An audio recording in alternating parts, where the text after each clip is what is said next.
ഡയസിൽ ഇരിക്കുന്ന reverend doctor Shri Thomas Kallukalam CM, reverend father Akhil Karikkathara CMI Bose, Shri Joseph Kurian,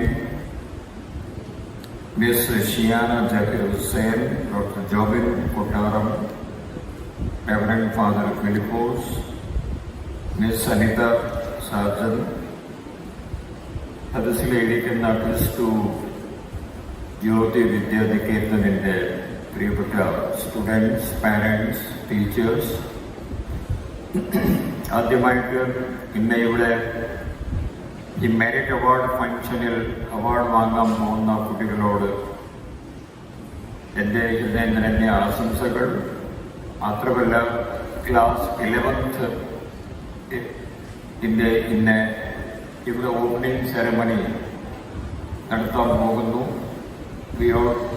I welcome all those who are going to get admission in class 11. ഇവിടെ നോക്കുമ്പോൾ കോട്ടയം എനിക്ക് വേണ്ടി ഒരു പുതിയ സ്ഥലമൊന്നുമല്ല. 28 വർഷം മുമ്പ് ഇവിടെ കോട്ടയം സൂപ്രണ്ടൻഡന്റ് ഓഫ് പോലീസായിട്ട് ജോലി ചെയ്ത ഒരാളാണ് ഞാൻ.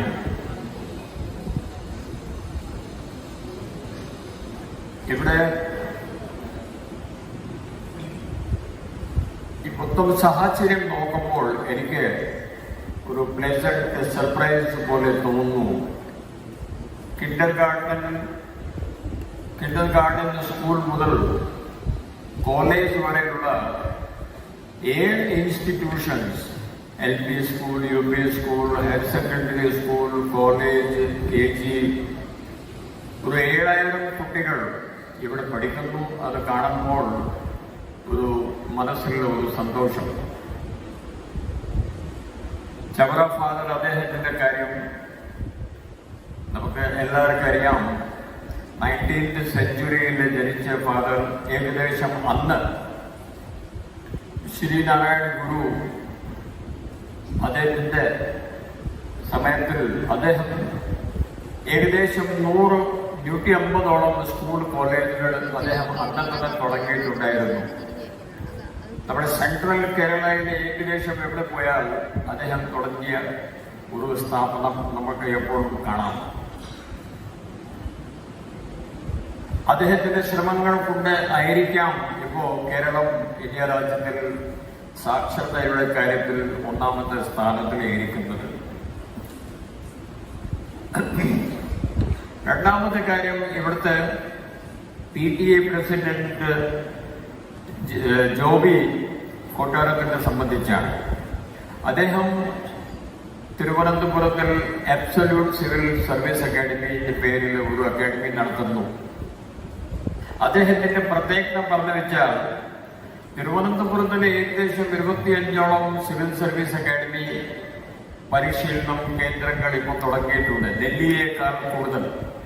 പക്ഷെ അദ്ദേഹം ചെയ്യുന്ന ആ വിശേഷത വേറെ ഒരു സിവിൽ സർവീസ് പരിശീലനം കേന്ദ്രത്തിൽ തുടങ്ങിയിട്ടില്ല.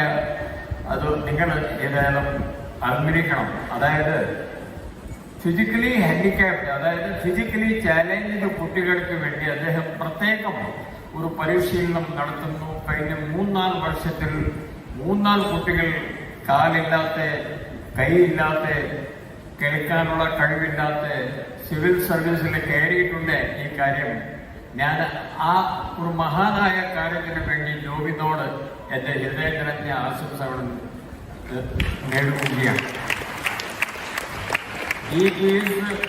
He is doing a service to the society. അത് മാത്രമേ എനിക്ക് പറയാൻ കഴിയുള്ളൂ. All the best to Shri Joby. ഇപ്പോ ഇന്നത്തെ ഈ പരിപാടിയെ സംബന്ധിച്ച് ചില കാര്യങ്ങൾ. ഇന്നലെ വേൾഡ് റീഡിംഗ് ഡേ, ഇല്ലെങ്കിൽ വേൾഡ് ബുക്ക് ഡേ വരെ ഇന്നലെ ലോകത്തിൽ നമ്മൾ ആഘോഷിച്ചതാണ്.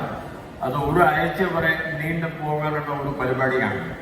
ഞാൻ പറയാൻ മറന്നത്, വായനാശീലം കേരളത്തിൽ 100% സാക്ഷരത ഉണ്ടെങ്കിലും ഈ അടുത്ത കാലത്തിൽ നമ്മൾ പത്രത്തിൽ വായിച്ചിട്ട് നമ്മൾ മനസ്സിലാക്കുന്നത് വായനാശീലം താഴത്തിലേക്ക് പോയിക്കൊണ്ടിരിക്കുകയാണ്.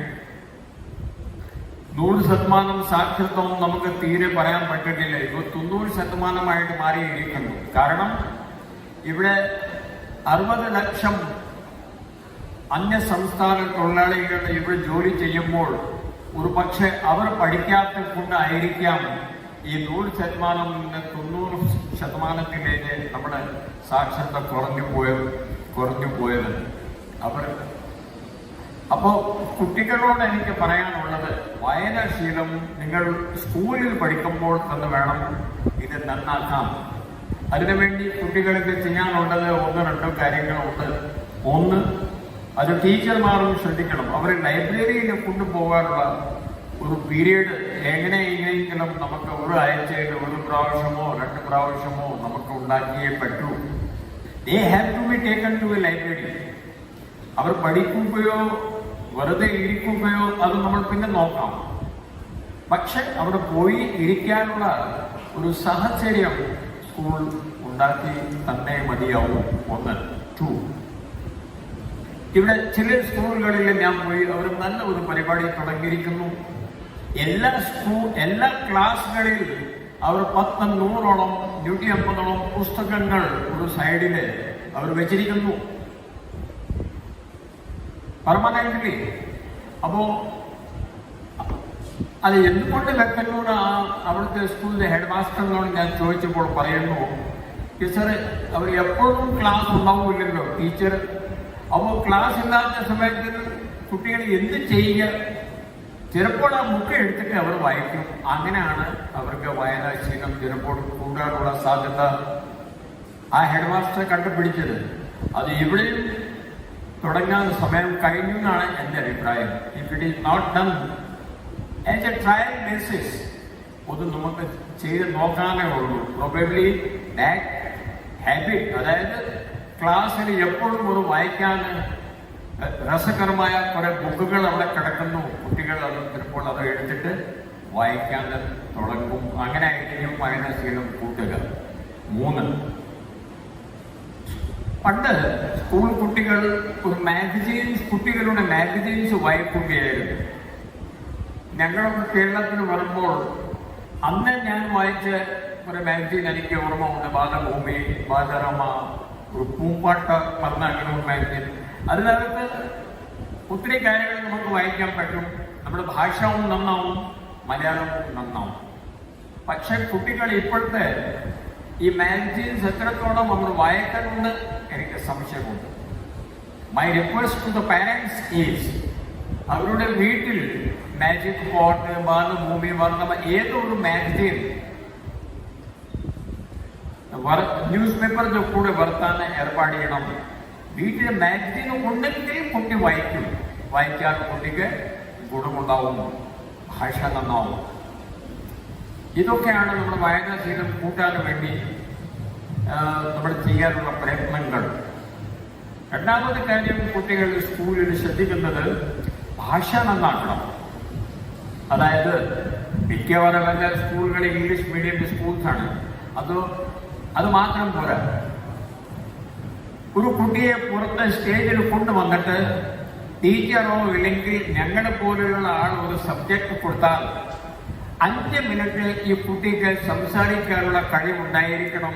അങ്ങനെ ഉണ്ടായാലേ ഈ കുട്ടിയുടെ മലയാളം നല്ലതായിരിക്കും, ഇംഗ്ലീഷ് നല്ലതായിരിക്കും, അങ്ങനെ പറയാൻ പറ്റുള്ളൂ. മിക്കവാറും അങ്ങനെ ഒരു പരിപാടി സ്കൂളുകളിലേ ഇല്ല. ഒരു സ്കൂളിൽ ഞാൻ പോയി നോക്കുമ്പോൾ അവിടുത്തെ കുട്ടികൾ നന്നായിട്ട് ഇംഗ്ലീഷിൽ സംസാരിക്കുന്നു എന്ന് എനിക്ക് മനസ്സിലാക്കാൻ സാധിച്ചു. ഐ ആസ്ക്ഡ് ഹെഡ് മാസ്റ്റർ, ഈ കുട്ടികളുടെ ഇംഗ്ലീഷ് പ്രൊനൗൺസിയേഷൻ വളരെ നല്ലതാണല്ലോ, എന്താ കാരണം? സാർ, ഞങ്ങൾ സിലബസിൽ ഒരു ചെറിയ അഡ്ജസ്റ്റ്മെന്റ് നടത്തി അച്ഛന്മാരോട് ചോദിച്ചിട്ട് കുട്ടികളെ 20 മിനിറ്റ് മുമ്പ് ഞങ്ങൾ കുട്ടികളെ സ്കൂളിലേക്ക് വിളിക്കുന്നു. സ്കൂളിൽ വിളിച്ചിട്ട് 20 മിനിറ്റ്സ് ഇംഗ്ലീഷിൽ ക്ലാസ്സിൽ പോയി 3-4 കുട്ടികൾ 2 മിനിറ്റ് 3 മിനിറ്റ് നിർബന്ധമായിട്ട് ദിവസേന ഇംഗ്ലീഷിൽ സംസാരിക്കാനുള്ള ഏർപ്പാട് ഞങ്ങൾ ചെയ്തിട്ടുണ്ട് sir. every day at least 10 students are speaking in English in front of their own colleagues. അങ്ങനെയാണ് ഞങ്ങൾ കുട്ടികൾക്ക് ഇപ്പോൾ സ്റ്റേജ് ഫിയറും പോയി അവരെ നന്നായിട്ട് ഇംഗ്ലീഷിൽ സംസാരിക്കുന്നു. Something or like that. അങ്ങനെ ഒരു പരിപാടി നമ്മുടെ സ്കൂളിൽ തുടങ്ങിയാൽ കൊള്ളാം. ഭാഷ സാക്ഷരത മാത്രം പറഞ്ഞിട്ട് കാര്യമില്ല. സാക്ഷരത കൊണ്ട് നമുക്ക് ഗുണമുണ്ടാവണം. ഒരു ഒറ്റ ഉദാഹരണം പറയാം. ജോബി എവിടെ ഉണ്ട്? Joby will agree with me. കേരളത്തിൽ ഇല്ലെങ്കിൽ ഇന്ത്യ രാജ്യത്തിൽ ഇവിടെ പഠിക്കുന്ന മലയാളികൾ, ഇല്ലെങ്കിൽ കേരളത്തിൽ പുറത്ത് പോയി IAS IPS കൊടുക്കുന്ന മലയാളികൾ എല്ലാ വർഷം റിസൾട്ട് നോക്കുമ്പോൾ ഏകദേശം 400-500 മലയാളികൾ റിട്ടൺ പരീക്ഷയിൽ പാസ്സാവുന്നു എന്നാണ് ഫാക്ട്. ശരിയാണല്ലോ? വെരി ജോബി. ബട്ട് അതിനുശേഷം ഒരു ഇന്റർവ്യൂ ഉണ്ട്. Interview in English. മിക്കവാറും മലയാളികളെല്ലാം മലയാള ഭാഷയിലും ഇന്റർവ്യൂ സംസാരിക്കാം.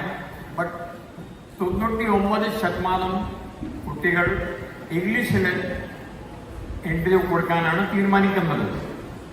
അതിനുവേണ്ടി ഡൽഹി പോകണം. ആ ഇന്റർവ്യൂ നടക്കുന്നത് മിനിമം അരമണിക്കൂറാണ്.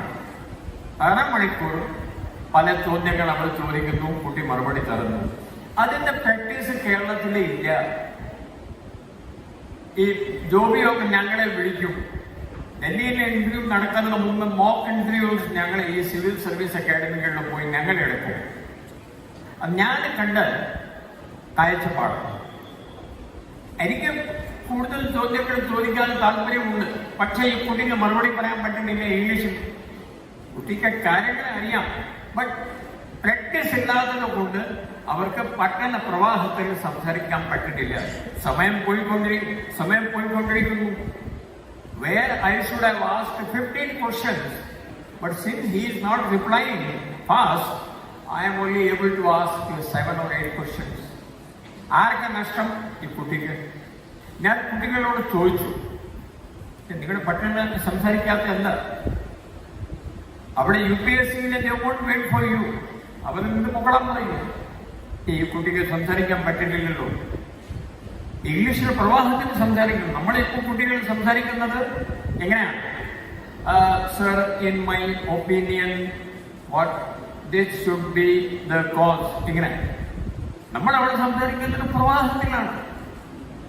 അപ്പോൾ ആ കുട്ടി പറയുകയാണ്, മിക്കവാറും പറഞ്ഞ കുട്ടികളുടെ മറുപടി ഇതാണ്, സർ എനിക്ക് പ്രാക്ടീസ് ഇല്ല. ജീവിതത്തിൽ ആദ്യമായിട്ട് 5 ആൾക്ക് മുമ്പിൽ അരമണിക്കൂർ ഇംഗ്ലീഷിൽ സംസാരിച്ചത് ഇന്ന് ജീവിതത്തിൽ ആദ്യമാണ്. ഈ കുട്ടിക്കാണ് 4-5 ദിവസം ശേഷം ഡൽഹിയിലെ ഇന്റർവ്യൂ. ശരിയാവോ? ആവില്ല. ആരുടെ തെറ്റ്? സിവിൽ സർവീസ് അക്കാഡമിയില് 6 മാസത്തിന് ഇംഗ്ലീഷ് നന്നാക്കാൻ പറ്റുമോ? Not possible. അതൊക്കെ പ്രക്രിയയാണ്. 7th 8th 9th മുതൽ തന്നെ കുട്ടിക്ക് ഇംഗ്ലീഷിൽ സംസാരിക്കാനുള്ള നല്ല പ്രാക്ടീസ് ഉണ്ടായാൽ മാത്രമേ സിവിൽ സർവീസ് വരെ അവർക്ക് നല്ല രീതിയിൽ പ്രവാഹത്തിൽ സംസാരിക്കാൻ പറ്റുള്ളൂ. ഇംഗ്ലീഷ് മാത്രമല്ല, അവരുടെ മലയാളത്തിൽ മോശമാണ്.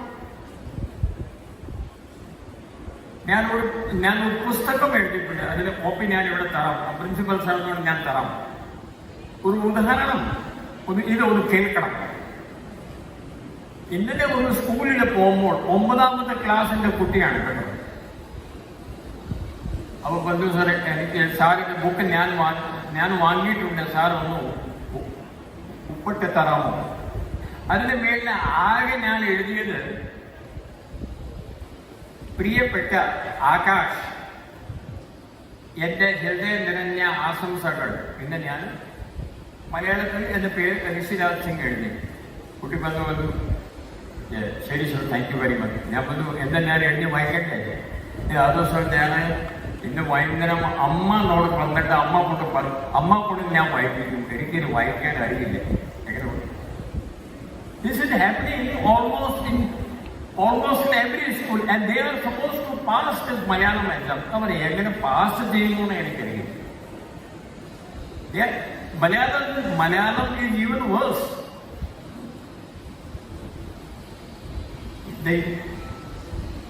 ഇങ്ങനെ പോയാൽ UPSC പരീക്ഷ പാസ്സാക്കാൻ പറ്റൂല. ബാക്കി കാര്യം എനിക്കറിയില്ല.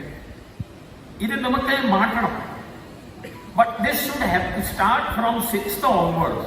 Please, ഇവിടെ സ്കൂളിൽ തന്നെ പ്ലീസ് പ്രിപ്പയർ സം ഒരു സാഹചര്യം. സ്കൂൾ ക്ലാസ്സിലോ ഇല്ലെങ്കിൽ ക്ലാസ് കഴിഞ്ഞിട്ട് ഏതൊരു പ്രത്യേകം ദിവസമോ at least 5 to 6 children should be taken out and they should be given a subject even for 2 minutes. 2 മിനിറ്റും ആ കുട്ടി സംസാരിക്കാൻ തുടങ്ങിയാൽ okay you speak. Russia-Ukraine war. Speak for 2 minutes. The bad climatic conditions of the world. India-China relation. India-Pakistan relation. കുട്ടിക്ക് 2 minute സംസാരിക്കാൻ പറഞ്ഞാൽ കുട്ടിക്ക് സംസാരിക്കാനുള്ള ഒരു പ്രാക്ടീസ് ഉണ്ടാവും. അങ്ങനെ പോയാൽ മാത്രമേ 10 വർഷം ശേഷം 8 വർഷം ശേഷം കുട്ടിക്ക് UPSC പരീക്ഷയിലെ പ്രവാഹത്തിന് സംസാരിക്കാൻ പറ്റും. അപ്പൊ ഞാൻ പറഞ്ഞ കാര്യം, റിട്ടൺ പരീക്ഷയിൽ 500 മലയാളികൾ പാസ് ആയ ആളുകൾ ഇന്റർവ്യൂ കഴിഞ്ഞിട്ട് ഫൈനൽ ലിസ്റ്റില് 50-നേക്കാൾ കൂടുതൽ ഇതുവരെ പാസ്സായിട്ടില്ലാത്ത കാര്യം പറഞ്ഞാൽ എനിക്ക് തന്നെ സങ്കടമുണ്ട്. എനിക്ക് പറയാൻ തന്നെ സങ്കടമുണ്ട്. 500 up to written. After interview only 50. കാരണം അവരെല്ലാം സംസാരിക്കാൻ പോകുമ്പോൾ അവിടെ അവർ റിട്ടൺ മാർക്സ് പോലെ അവർക്ക് മാർക്സ് ഇന്റർവ്യൂവിൽ കിട്ടിയിട്ടില്ല എന്നാണ് ചുരുക്കം. ആ അവസ്ഥ നമ്മൾ മാറ്റണം. നമ്മുടെ സ്കൂളിൽ തന്നെ നല്ല രീതിയിൽ അവർക്ക് സംസാരിക്കാനുള്ള മലയാളത്തിലും ഇംഗ്ലീഷിലും ഒരു സാഹചര്യം ഉണ്ടാക്കി തരണം. അവർക്ക് വായനാശീലം കൂട്ടാൻ നമ്മൾ തന്നെ ശ്രമിക്കണം, പേരൻസ് ആൻഡ് ടീച്ചേഴ്സ്. വെറും A+ ഗ്രേഡിന് വേണ്ടി ഒരു കുട്ടിയെ തയ്യാറെടുപ്പ് എടുക്കാൻ കൊള്ളാം. പക്ഷെ A+ ഗ്രേഡ് മാത്രമല്ല ഇതൊരു കുട്ടിയുടെ ജീവിതം. ഒരു കുട്ടിയുടെ സമ്പൂർണ്ണ വ്യക്തിത്വ വികസനം, അതായത് കംപ്ലീറ്റ് പേഴ്സണാലിറ്റി ഡെവലപ്മെന്റിന്റെ ഒരു ഭാഗം മാത്രമാണ് A+ ഗ്രേഡിന് വേണ്ടി ശ്രമിക്കുക. ബാക്കി കാര്യങ്ങൾ ഞാൻ പറഞ്ഞ കാര്യങ്ങൾ, ഇത് അച്ചടക്കം, നല്ല രീതിയിലെ സംസാരം, നല്ല വായനാശീലം, അമ്മ അച്ഛനെ ആദരിക്കുക, സിഗരറ്റ്, ബീഡി, ലഹരി വസ്തുക്കൾ കഴിക്കാതെ ഇരിക്കുക, മൊബൈൽ ഫോണിൽ വളരെ കുറച്ച് സംസാരം മാത്രം നടത്തുക, ഇതൊക്കെയാണ് നമ്മൾ ഇവിടെ പഠിപ്പിക്കേണ്ടത്. ഈ കാര്യങ്ങളൊന്നും നമ്മൾ ശ്രദ്ധിച്ച് കൊള്ളാം. മൂന്നാമത്തെ കാര്യം സ്പോർട്സ്. കുട്ടികളെ സ്പോർട്സിലേക്ക് പോകാൻ നമ്മൾ താല്പര്യം കൂട്ടിപ്പിക്കണം, പ്രോത്സാഹിപ്പിക്കണം. പാരൻസും ടീച്ചേഴ്സും ഇവിടെ ഇരിക്കുന്ന കുട്ടികളിൽ സ്കൂൾ ടീമിന് വേണ്ടി എത്ര കുട്ടികൾ കളിക്കുന്നു, ഏത് ഗെയിം ആയാലും. How many of you are playing for your school team? Please raise your hands. ആരുമില്ല? 1, 2. Only 2? ഗെയിം ഏതു ആവാം? Cricket, football, kabaddi, handball. 3, 4, 5, 6, 7, 8.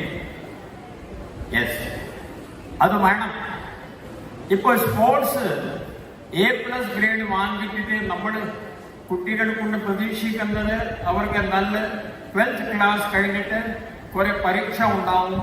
Engineer ആക്കാനുള്ള പരീക്ഷ, ഡോക്ടർ ആക്കാനുള്ള പരീക്ഷ, വക്കീലാക്കാനുള്ള പരീക്ഷ, കുറച്ച് കഴിഞ്ഞിട്ട് സിവിൽ സർവന്റ് ആക്കാനുള്ള പരീക്ഷ, ഇല്ലെങ്കിൽ പട്ടാളത്തിൽ പോകാനുള്ള പരീക്ഷ, കുറെ ഉണ്ട്. അത് ഒരു മേഖല. രണ്ടാമത്തെ മേഖല ഇപ്പോൾ സ്പോർട്സ് ആയിട്ട് ഇപ്പോൾ നമ്മുടെ മുമ്പിൽ വന്നിരിക്കുന്നു. മിന്നുമണി, ജോഷിത, ആശ, സാധന സജീവൻ, സഞ്ജു സാംസൺ, ഇവരാണ്? Who are these people? They are playing for women cricket as well as men's cricket for the country. വയനാട്ടിലെ 4 പെൺകുട്ടികൾക്ക് കേരള ഇന്ത്യൻ ക്രിക്കറ്റ് ടീമിന് വേണ്ടി കളിക്കാൻ പറ്റുവാണെങ്കിൽ കോട്ടയം ജില്ലയിലുള്ള ഈ സ്കൂളിൽ നിന്ന് അവർക്ക് കളിക്കാൻ പറ്റുമെന്നാണ് എൻ്റെ വിശ്വാസം. PT Usha madam, MD Valsamma, Shiny Wilson, Anju baby, Jimmy George, IM Vijayan, Sharafali, Subhash George, Cyril Vellore, ഇവരാണ് ഇന്ത്യ രാജ്യത്തിന് വേണ്ടി കളിച്ച് ക്രിക്കറ്റ് മലയാളികളുടെ താരങ്ങളുടെ പേരാണ്. Some of them are from central Kerala, that is Kottayam, Pathanamthitta. We have a rich legacy for that. അത് നമ്മൾ മുന്നോട്ട് കൊണ്ടുപോകണം. ചുരുക്കത്തിൽ പറഞ്ഞാൽ പാരൻസും ടീച്ചേഴ്സും കുട്ടി സ്പോർട്സിൽ താല്പര്യം കാണിക്കുകയാണെങ്കിൽ അത് നമ്മൾ പ്രോത്സാഹിപ്പിക്കേണ്ടതാണ്. ഇതൊക്കെയാണ് നമ്മളൊക്കെ ശ്രദ്ധിക്കേണ്ടത്. പിന്നെ കുട്ടികൾ, ഇപ്പൊ നിങ്ങൾക്ക് മുമ്പിൽ ഡോക്ടർ, എഞ്ചിനീയർ മാത്രമല്ല, നിങ്ങൾക്ക് മുമ്പിൽ ഒത്തിരി മേഖലകളുണ്ട്. താങ്കളുടെ പട്ടാളത്തിൽ പോകാം. സുപ്രീം കോടതി എല്ലാ പെൺകുട്ടികളെ എല്ലാ 3 പട്ടാളം മേഖലകൾ, ആർമി, നേവി, എയർഫോഴ്സിൽ പോകാൻ അനുവാദം കൊടുത്തിരിക്കുന്നു. അതിന് പരീക്ഷ എഴുതാനുള്ള അവകാശം തന്നു. NDA, പൂന, ഖടക്വാസ്ല, OTS, ചെന്നൈയിൽ നിന്ന് ഓഫീസറായിട്ട് പെൺകുട്ടികൾക്ക് എല്ലാ പരീക്ഷ എഴുതാൻ പറ്റും. ആദ്യത്തെ പരീക്ഷ 2022 2 മലയാളി പെൺകുട്ടികൾ പാസ്സായിരുന്നു. ആൻ റോസ് മാത്യുവും ശ്രീലക്ഷ്മി ഹരിദാസും 2 മലയാളികളാണ് ഓഫീസറായിട്ട് പ്രവർത്തിക്കുന്നു. ഇപ്പൊ കണ്ടില്ലേ 4 ദിവസത്തിന്റെ യുദ്ധം. ഇന്ത്യ പാകിസ്ഥാനിന് ശേഷം ബ്രീഫിംഗ് നടത്തിയത് 2 സ്ത്രീകളാണ്. വ്യോമിക സെൻ, സോഫിയ ഖുറേഷി. ആ സ്ഥലത്ത് നമുക്ക് പോകാൻ പറ്റും. സിവിൽ സർവീസ് 10 വർഷം മുമ്പ് 100-ലെ 20 പെൺകുട്ടികൾ മാത്രമായിരുന്നു IAS, കലക്ടർ, IPS ആയിട്ട് വരിക. ഇപ്പൊ ആ കണക്ക് മാറിയിട്ടുണ്ട്. 40, 45, 100-ലെ 40 ഇപ്പോൾ സ്ത്രീകൾ ഇപ്പോ കലക്ടറായിട്ട്, IPS ആയിട്ട്, IFS ആയിട്ട് ഇപ്പൊ വന്നുകൊണ്ടിരിക്കുന്നു. Every 3rd candidate is a woman. Kottayam ജില്ലയിൽ നിന്ന് ഇപ്പോ 82nd റാങ്കിൽ ഒരു പെൺകുട്ടി IFS ആയി കുട്ടിയുമായി ഞാൻ സംസാരിക്കുകയായിരുന്നു. നീതു ഇല്ലേ? 2 വർഷം മുമ്പ് ജപ്പാനിലെ അംബാസിഡറായിട്ട് ജോലി ചെയ്തിരിക്കുന്ന അദ്ദേഹത്തിന്റെ മോളും ഇവിടെ നിന്ന് 6ാമത്തെ ഇന്ത്യ റാങ്ക് നേടി. അവിടെ പാല IAS അക്കാഡമിയിൽ നിന്ന് പാസ്സായ ഒരു കുട്ടിയാണ്. So your future is very bright. ഒത്തിരി മേഖലകളുണ്ട്. അതിനുവേണ്ടി പാരൻസ് അവരെ കുട്ടിക്ക് താല്പര്യമുണ്ടെങ്കിൽ അങ്ങോട്ട് വിൽക്കണം. ഇത്രയും കാര്യങ്ങൾ പറഞ്ഞത് നടത്തുന്നു. ഒരിക്കൽ കൂടി ഇന്ന് മെറിറ്റ് അവാർഡ് ദിവസത്തിൽ മെറിറ്റ് കുട്ടികൾ, നന്നായിട്ട് പഠിച്ച കുട്ടികളുടെ മാർക്സ് ഇവിടെ വാങ്ങാൻ പോകുന്ന കുട്ടികളോട് എന്റെ ആശംസകൾ. പിന്നെ പുതിയ ബാച്ച് 11th പുതിയ ബാച്ചിനോടും മൈ ഹാർട്ടിയസ്റ്റ് വെൽക്കം. എന്നെ ജോബിയും പിന്നെ സ്കൂളിന്റെ മാനേജ്മെന്റ് ഇവിടെ വിളിച്ച് 2 വാക്ക് സംസാരിക്കാൻ അവസരം തന്നു. അവരോട് നന്ദിയുണ്ട്. ജയ് ഹിന്ദ്.